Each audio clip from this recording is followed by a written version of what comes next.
Ya, assalamualaikum warahmatullahi wabarakatuh. Jumpa lagi di mata kuliah akuntansi manajemen. Nah, pada kesempatan kali ini kita akan membahas materi selanjutnya yaitu tentang pelaporan segmen. Nah, apa itu pelaporan segmen? Mari kita lihat ya.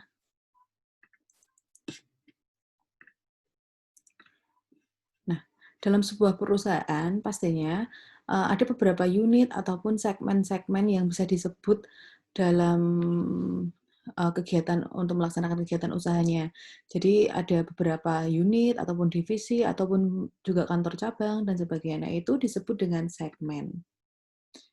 Nah, pada kesempatan kali ini nanti kita akan membahas beberapa pengertian yang terkait dengan pelaporan segmen, kemudian pengertian biaya tetap langsung dan biaya tetap umum, dan selanjutnya kita akan belajar mengenai pemecahan kasus atau hitungan dan menyusun laporan laba rugi segmen dengan sistem variable costing. Kita lanjutkan. Nah, tadi setelah saya singgung sedikit di depan, segmen itu adalah merupakan subunit perusahaan yang cukup penting untuk menjamin produksi pelaporan kinerjanya. Nah, contohnya subunit perusahaan ini bisa dalam bentuk produknya, kemudian ada divisinya, atau departemen, ataupun kantor cabang. Jadi segmen-segmen yang dimaksud dalam sebuah perusahaan itu bisa dalam bentuk produk. Misalnya dalam sebuah perusahaan memproduksi, misalnya Honda ya, dia memproduksi beberapa produk, misalnya motor Scoopy, Genio, kemudian Beat. Nah, itu termasuk segmen. Kemudian dalam perusahaan tersebut ada divisi penjualan, ada divisi marketing, ada pun divisi produksi. Nah, itu juga termasuk disebut dengan segmen. Divisi dan departemen ini hampir sama. Nah, kemudian mungkin Honda yang dipusat di Jakarta, dia membuka kantor cabang pabrik di Tangerang. Nah, itu juga masuk segmen juga, bagian subunit perusahaan yang cukup penting. Kita lanjutkan. Nah, karena adanya segmen ini, maka akan mempengaruhi adanya biaya. Nah, biaya dalam pelaporan segmen dikelompokkan menjadi dua. Yang dimaksud adalah biaya tetap langsung atau direct fixed expenses, kemudian yang satunya adalah biaya tetap umum atau common fixed expenses. Nah, apa itu? Mari kita bahas. Yang pertama dulu, biaya tetap langsung atau direct fixed expenses. Nah, ini merupakan biaya tetap yang secara langsung dapat ditelusuri ke suatu segmen. Contohnya, sebuah perusahaan konveksi yang sudah mapan, mereka ingin membuka cabang baru. Nah, ketika membuka cabang baru, maka akan muncul biaya yang dikonsumsi oleh cabang baru tersebut, seperti biaya sewa kantor cabang baru, kemudian ada biaya gaji karyawan kantor cabang baru, dan lain-lain. Nah, sebaliknya, apabila tidak membuka cabang, maka tidak muncul konsumsi biaya dalam perusahaan tersebut. Nah, sifat dari biaya tetap langsung ini bisa dihindari. Tadi kalau misalnya dia mempunyai keputusan untuk membuka cabang baru, berarti dia harus mengeluarkan biaya tambahan. Kalau perusahaan tidak memutuskan untuk membuka cabang baru, maka perusahaan tidak mengeluarkan biaya tambahan. Nah, sifatnya ini bisa dihindari. Sebaliknya dengan biaya tetap umum atau common fixed expenses. Nah, biaya ini disebabkan oleh dua segmen atau lebih. Nah, biaya tersebut akan tetap muncul walaupun salah satu segmen dihilangkan. Jadi, ketika ada biaya tetap umum, walaupun salah satu segmennya tadi dihilangkan, maka biaya itu tetap dikeluarkan, tetap harus dikeluarkan perusahaan atau bersifat tidak bisa dihindari. Contohnya misalnya tadi dua produk, ada Scoopy dan Beat. Nah, salah satu misalnya tidak lagi memproduksi Beat, tapi biaya yang bersifat tetap umum ini tetap akan dikeluarkan. Contohnya ini, biaya depresiasi kantor pusat dan gaji direktur. Nah, semisal tidak memproduksi Beat, depresiasi kantor pusat kan tetap terjadi ya, tetap ada ya. Kemudian gaji direktur, walaupun tidak memproduksi Beat, ataupun misalnya nanti tidak membuka cabang baru, itu juga gaji direkturnya juga tetap dikasihkan kan dari perusahaan gitu. Nah, langsung kita lihat di contohnya ya. supaya lebih gampang untuk membedakannya.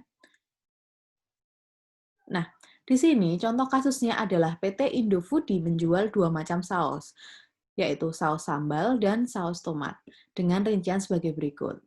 Penjualan untuk saus sambal adalah 400.000, sedangkan untuk saus tomat adalah 290.000. Kemudian HPP-nya, harga pokok penjualannya, untuk saus sambal 200.000, sedangkan untuk saus tomat 150.000. Kemudian ada biaya tetap langsung overhead. Di sini ada 30.000 untuk saus sambal, dan untuk saus tomatnya adalah 20.000. Kemudian untuk biaya tetap langsung penjualan dan administrasi, untuk saus sambal itu 10.000 dan saus tomat 15.000. Ada keterangan tambahan di sini. Komisi penjualan 5% dari penjualan untuk tiap-tiap produk. Nah, biaya tetap umum overhead sebesar 100.000. Kemudian biaya tetap umum penjualan dan administrasi adalah 20.000. Kita lihat langkah yang pertama, solving-nya. Nah, dimasukkan dulu data yang tersedia. Nah, kita harus menyusun dulu kolom-kolom atau template untuk laporan laba rugi segmen variable costing. Nah, kenapa di sini kita menggunakan variable costing? Karena dalam kasus soalnya dia ada membedakan antara biaya variabel dan biaya tetap. Nah, kita masukkan dulu ada aspek di sini penjualan, kemudian ada biaya variabel yang terdiri dari HPP, kemudian ada biaya variabel, biaya penjualan dan administrasi variabel. Kemudian ada biaya tetap langsung, kelompoknya ada fixed overhead dan biaya tetap langsung penjualan dan administrasi. Kemudian ada yang kelompok biaya tetap umum. Di sini ada fixed overhead umum dan ada biaya penjualan dan administrasi umum. Nah, kita masukkan dulu data-data yang tersedia dari soalnya. Nah, penjualannya tadi kita masukkan dari saus sambal 400.000 dan saus tomat itu ada 290.000. Jadi di totalnya seluruh penjualannya itu ada 690.000. Nah, kemudian penjualan ini dikurangi oleh biaya variabel. Yang masuk biaya variabel di sini ada HPP dan biaya penjualan dan administrasi variabel. Nah, di sini HPP-nya adalah 200.000, kemudian saus tomatnya HPP-nya ada 150.000. Total HPP ada 350.000. Nah, kemudian kita masukkan biaya penjualan dan administrasi variabel sebesar 5% dari total penjualan. Ada di keterangannya ya, di soal. Nah, biaya komisi ini termasuk biaya variabel. Biaya penjualan, masuk ke biaya penjualan yang variabel. 5% kali 400 untuk saus sambal, dan 5% untuk kali 290 untuk saus tomat. Nah, totalnya segini. Nanti kita bisa dihitung sendiri ya. Kemudian, penjualan dikurangi biaya variabelnya, hasilnya adalah nanti margin kontribusi. Tapi ini dimasukkan dulu data-datanya ya. Terus, ini ada fixed overhead sebesar 30.000, untuk saus sambal, dan saus tomatnya adalah 20.000, totalnya 50.000. Ada juga biaya tetap langsung penjualan dan administrasi untuk saus sambal 10.000, untuk saus tomatnya itu ada 15.000, totalnya ada 25.000. Nah, ada juga informasi biaya tetap umum, ada fixed overhead umum, dan kemudian ada biaya penjualan dan administrasi umum. Nah, ini kita masukkan ke kolom total. Nah, kenapa kita masukkan kolom total? Nanti kita bahas di langkah berikutnya. Nah, setelah semua dimasukkan, maka kita bisa dapat menghitung. Yang pertama, kita dapat menghitung margin kontribusinya. Itu dari total penjualan dikurangi total biaya variabelnya. Hasilnya, untuk saus sambal ada 180.000 dan saus tomat ada 125.500. Total dari margin kontribusi kedua produk itu ada 305.500. Kemudian dari margin kontribusi yang didapat, kita kurangkan lagi dengan kelompok biaya tetap langsung. Di sini, jadi 180.000 dikurangi 30.000 dikurangi 10.000. Ketemu hasilnya adalah dinamakan margin segmen. Margin segmen untuk saus sambal ada 140.000, dan margin segmen saus tomat ada 90.500. Nah, totalnya 230.500. Di sini kita bisa lihat, margin segmen yang dimaksud adalah margin atau keuntungan yang didapat dari setiap segmennya.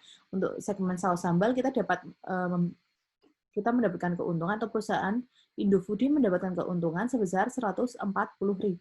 Sedangkan untuk segmen saus tomat, Indofoodie mendapatkan margin sebesar 90.500. Nah, terus kemudian ini belum selesai, kita harus menghitung pertimbangannya dengan biaya tetap umum. Nah, biaya tetap umum tadi itu adalah biaya yang tidak bisa dihindari.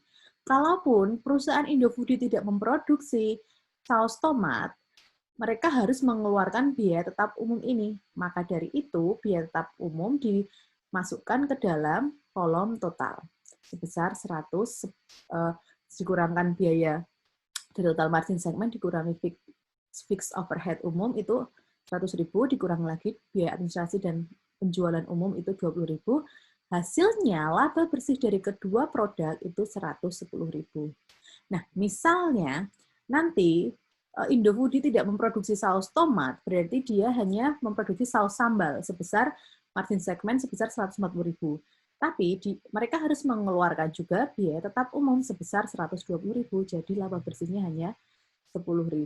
Nah, kegunaan ini fungsinya adalah untuk memprediksi atau menghitung proyeksi penjualan produk sesuai dengan produk mana yang lebih diuntungkan. Misalkan nanti bisa dicoba juga ini meningkatkan penjualan saus sambal saja. Nah, itu nanti apakah lebih menguntungkan apabila dengan memproduksi dengan 2 macam saus. Seperti itu.